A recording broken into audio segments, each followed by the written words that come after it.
Hello guys, ഇന്ന് white sauce പാസ്തയുടെ recipe ആയിട്ടാണ് ഞാൻ വന്നിരിക്കുന്നത്. അപ്പോൾ അതിനായിട്ട് ഒരു പാനിൽ കുറച്ച് ബട്ടർ ഇട്ടിട്ട് നമുക്ക് വേണ്ട വെജിറ്റബിൾസ്, അപ്പോൾ ഞാൻ ആദ്യം ഇടുന്നത് ഗാർലിക്കാണ്. അതൊന്ന് ബ്രൗണായി വരുന്ന സമയം വരെ ഒന്ന് സോട്ടേ ചെയ്യുക. എന്നിട്ട് നമുക്ക് ഇഷ്ടമുള്ള വെജിറ്റബിൾസ്, ഞാനിവിടെ യൂസ് ചെയ്തിരിക്കുന്നത് പൊട്ടറ്റോ, ക്യാരറ്റ് ആൻഡ് ബ്രൊക്കലി ആയിരുന്നു. ഇത് മൂന്നെണ്ണമാണ് എൻ്റെ കയ്യിൽ ഉണ്ടായിരുന്നത്. ഞാനതിട്ടു. നിങ്ങൾക്ക് ഏതൊക്കെയാണോ ഇഷ്ടം ആ വെജിറ്റബിൾസ് എല്ലാം നിങ്ങൾക്ക് ഉപയോഗിക്കാം. ഇനി ഇതിലേക്ക് കുറച്ച് ഉപ്പും കുറച്ച് കുരുമുളകും ഇട്ടിട്ട് നല്ല രീതിയിൽ സോട്ടേ ചെയ്ത് ഒന്ന് വേവിച്ചെടുക്കുക. ഫുൾ വേവ് ആവണമെന്നില്ല, ഒരു ക്രിസ്പി ആയിട്ടുള്ള ആ ഒരു ഇതിൽ ഒന്ന് വേവിച്ചെടുക്കുക. അതൊന്ന് വേവിച്ചെടുത്ത ശേഷം സെയിം പാനിൽ കുറച്ച് ബട്ടർ ഇട്ടിട്ട് നമ്മൾ ചിക്കനും കൂടി ഒന്ന് വേവിച്ചെടുക്കുക. എന്നിട്ട് അതിനൊന്ന് സ്മോൾ പീസസ് ആക്കുക.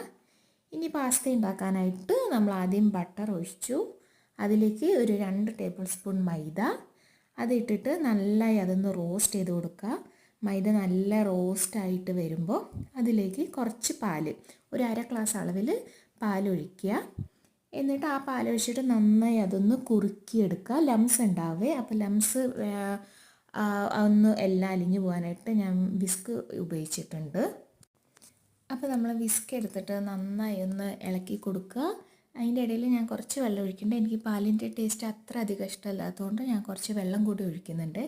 അപ്പോൾ അതും കൂടെ ഒഴിച്ചിട്ട് നല്ല ലംസ് എല്ലാം പോണവരെ നന്നായി ഇളക്കി കൊടുക്കുക.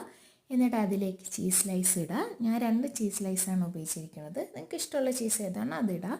അതിലേക്ക് കുറച്ച് കുരുമുളക് പൊടി, ഒറിഗാനോ, ചില്ലി ഫ്ലേക്സ്, പിന്നെ ആവശ്യത്തിനുള്ള ഉപ്പ്, ഇതെല്ലാം ഇട്ടിട്ട് നന്നായി ഇളക്കുന്നുണ്ട്.